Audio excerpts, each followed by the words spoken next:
Wow, a hard-fought point. Do you think that was the least that you deserved today? I think we deserve to win today because we dominate the first minute and then you got one player less.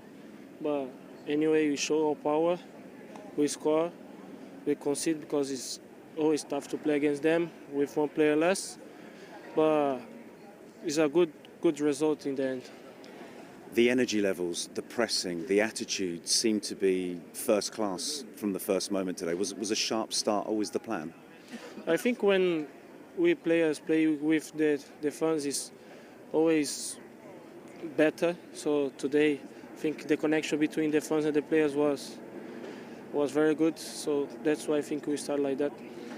It was the intensity of the atmosphere was fantastic today, and we saw it bouncing off of you guys and Enzo and people like just interacting with the fans, and the atmosphere was electric, wasn't it? Yeah, it was perfect. Like I said, we start well, we score, but to play against them is always difficult.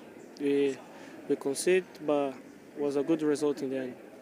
How big a week has this been? Win over Barcelona and then a point here against the league leaders. I think it was a great week, but we need to continue because the tournament didn't finish here. They're going to continue, so we need to keep like this. So many big performances throughout the team. A word on your goalkeeper, because there were some big saves from Rob today, weren't there? No, Rob always tried to save us. Today he was brilliant again. And yeah, today he was very important for us, not only him, but the whole players, the whole team. And yeah, it was a very good performance. And you look like you've been here years already. How are you enjoying your role within this side? No, I'm very happy here. Since I joined to Chelsea, everyone was very welcome to me. I feel comfortable, I feel at home. But yeah, I'm very happy here. On the road now for the next couple of weeks, some big games coming up, starting with Leeds midweek. That's going to be a big challenge, isn't it? Yeah, tough game as well because it's away. They have this style to play, long balls, fight, second balls. So I think you need to go there, focus in the game because we expect a tough game as well, like Arsenal, and yeah, let's see. Bearing in mind you played now against 10 men, is it a game you should have won? It was a point game. Yeah, well, first of all, I think it was a really proper London derby, really intense. You could sense from the beginning that every duel, every action has something on it. Two teams very willing to win, and not much football. It was a lot of restarts, a lot of free kicks, stops, a lot of yellow cards. So not a lot of fluidity. But after the sending off of Caicedo, obviously we wanted to settle the game. We didn't manage to do that. We had more yellow cards. We had 4 yellow cards. Obviously, those players were constantly targeted to try to even the game in terms of numbers. And at halftime, we said, okay, let's pause it now. Let's now get what we have to do, very clear what the intention and how we're going to dominate the game. In the first action, long ball gives a free kick, wide free kick, corner, consider set piece. So then the momentum shifts, and emotionally, the team have to react to that. We managed to get some good spells without having too much momentum, score a great goal. And after that, we had 2 or 3 big chances, but we lacked certain detail, especially in the manner that we attacked to generate more, and especially as well to avoid certain transitions every time Robert had the ball in his hands. Alex from the BBC. Hi Mikel. Could that be important for your team going through the season, a type of game where your players learn like Christian Mosquera, Ricardo Calafiori having to play in the back line without Gabriel and Saliba having to maybe lead the defence? Yeah, well, it's been a big week, starting with the derby, how emotional and the necessity that the intention we have to win it, then to play Bayern Munich 3 days later. We lost players in those games, and today, for example, we had to play a partnership that we never played before in a really difficult match. The captain is still not here, the 9 is still not here, Kai is still not here. We lost Leo in midweek as well. But the team had to react to that, and I think overall it's been a really positive week because the difficulty was immense. But I have this flavor that today we should have and we could have won the game, and we haven't, and that's a learning point from it. Matt, take off.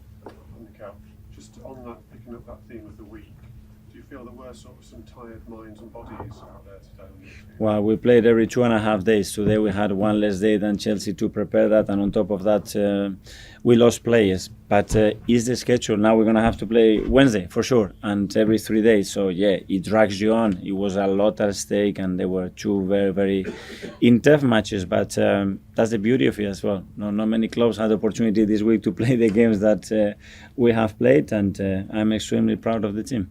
Say, James, CBS there. Mikel, what does it say about your team, what they could go on to achieve, that they can come to a place like Stamford Bridge, probably play a little bit below their collective level and still feel disappointed not to have won? Yeah, that's a good point, and but that's the feeling that we have, and that's the standards that we set to ourselves, and yeah, probably it's because the spirit and the hunger and how much they want it is so incredible that we will overcome everything, because already a lot of things happened, but that's it. What we have to do is prepare very well, and Wednesday try to be better than Brentford. Tom, Football London in the middle there. Hi. It's been 3 years, 3 months, and 25 days since we've had 2 games where you haven't been able to pick Gabriel or Saliba for a Premier League match. How many days? 3 years, 3 months, Ah. 25 days. You've not been able to pick them twice. Yeah. What impact does that have on the way your team plays? And how do you think Piero and Christian did? Yeah, well, it's been a headache because obviously we have to have a lot of options and changes in the last few months for different reasons. That one is, as you said, and with those numbers that I didn't know, very unexpected, and it happened yesterday. But the beauty of it that you have players so willing to play, so willing to connect with each other, we will build our relationship even better. So today was a great learning match for all of us, and as well give you the assurance that whoever is there is going to perform. Last couple, Martin. There's been a view, I think, across football, looking at your squad, that you have the deepest, strongest squad in the league. Today, that depth was tested. Have you seen anything today to suggest that you haven't got the deepest, strongest squad? Because it looked that your performance intensity was there despite the loss of numbers. Yeah, well, to be fair, it's been tested since the pre-season, because we lost 6-7 players constantly out of the squad. But I have no doubts, as I said, with the quality that we have, and especially with the mentality that every player has. And finally, Nick from Haters. Hi, Mikel. Without Gabriel and William Saliba, you're obviously quite a different team. How long do you think you'll be without Saliba, and will you go for that? I don't know. I think he's got another test tomorrow, really, to see the extent of that feeling, that sensation that he had, and we'll know more with Gavi still some weeks to go. Enzo, what was your assessment of your team's performance at themselves? I think sometimes you have to be happy, even with 1 point. For sure, the target was to win the game. Again, 11-11, I think we were a better team than them. We managed the game, we controlled the game, we create chances, and we didn't concede nothing. And then the red card changed a little bit the dynamic, but even with that, I think the way the players dealt with that has been outstanding. Jacob.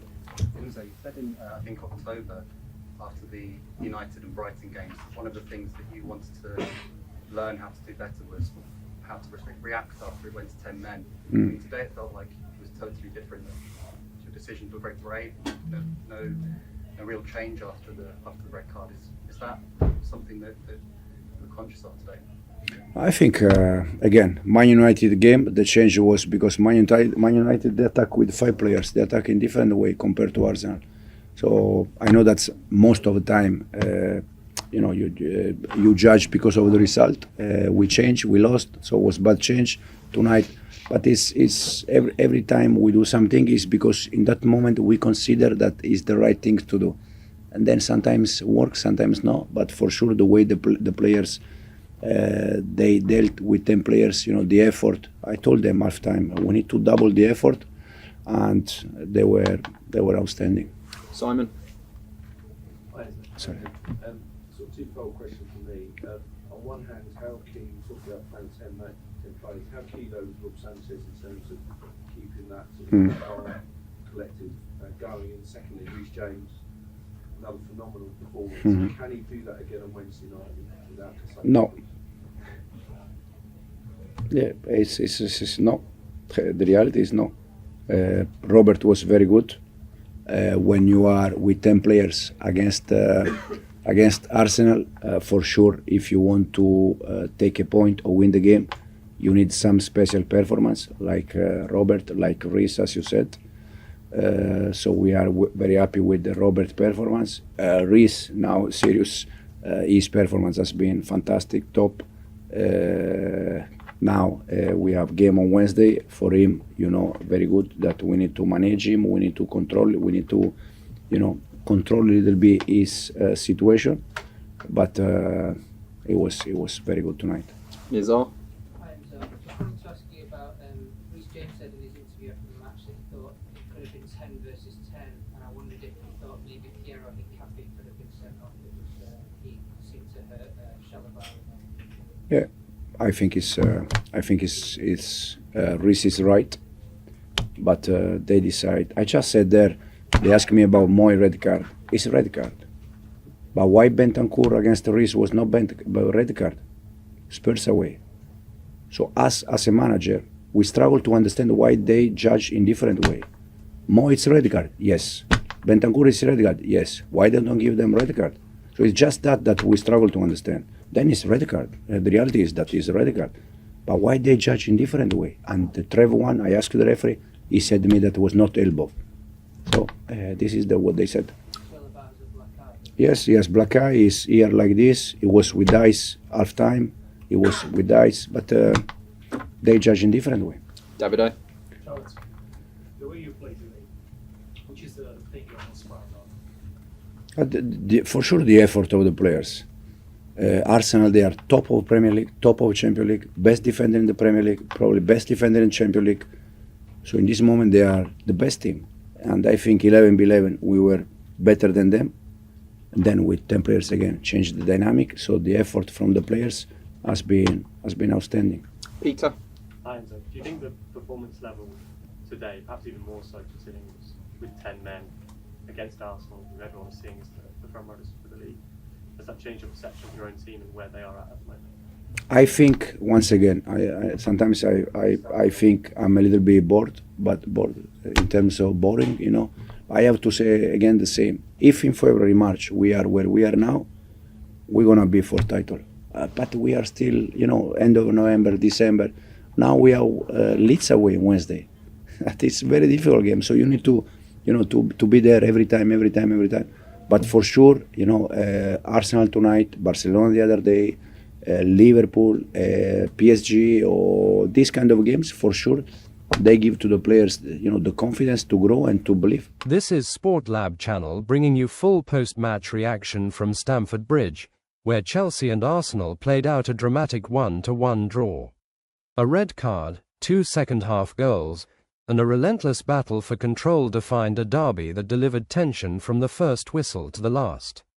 Chelsea were forced to play more than 50 minutes with 10 men, yet they stood firm to deny Arsenal the chance to move 7 points clear at the top of the Premier League. Here is how the action unfolded. The evening exploded into controversy in the 38th minute. Moses Caicedo was dismissed after VAR-advised referee Anthony Taylor to review a challenge deemed to involve excessive force. Chelsea were reduced to 10 men, and with 5 yellow cards already shown across both teams, the half ended with the sense that the contest was about to shift dramatically. But within 3 minutes of the restart, it was the 10-man Blues who struck first. From a simple corner routine, Reece James curled a ball toward the near post, and Trevoh Chalobah glanced a superb header into the far corner. Stamford Bridge erupted as Chelsea took a shock 1-0 lead. Arsenal, however, responded with authority. In the 59th minute, Bukayo Saka isolated Cucurella, delivered a perfectly weighted ball into the 6-yard box, and Mikel Merino arrived with a towering header to level the score. Another big impact from Arsenal's makeshift striker and another crucial goal in the title race. Both sides pushed for a winner, and despite being a man down, Chelsea defended in numbers and broke forward with purpose. Arsenal controlled possession but could not find a second breakthrough. When the final whistle sounded, the result confirmed a third consecutive draw between these sides at Stamford Bridge. Arsenal leave disappointed, having failed to widen their lead at the top. Chelsea, though, will take confidence from a resilient, collective performance that saw them survive more than a half of football against the league leaders with 10 men. That concludes Sportlab's coverage of a fiercely contested London derby that ended Chelsea 1, Arsenal 1. A match filled with turning points, discipline tests, and tactical adjustments leaves the Premier League title picture tighter than it could have been. Join us next time as we continue to bring you reactions, breakdowns, and analysis from the biggest games across Europe. This is Sport Lab Channel, signing off.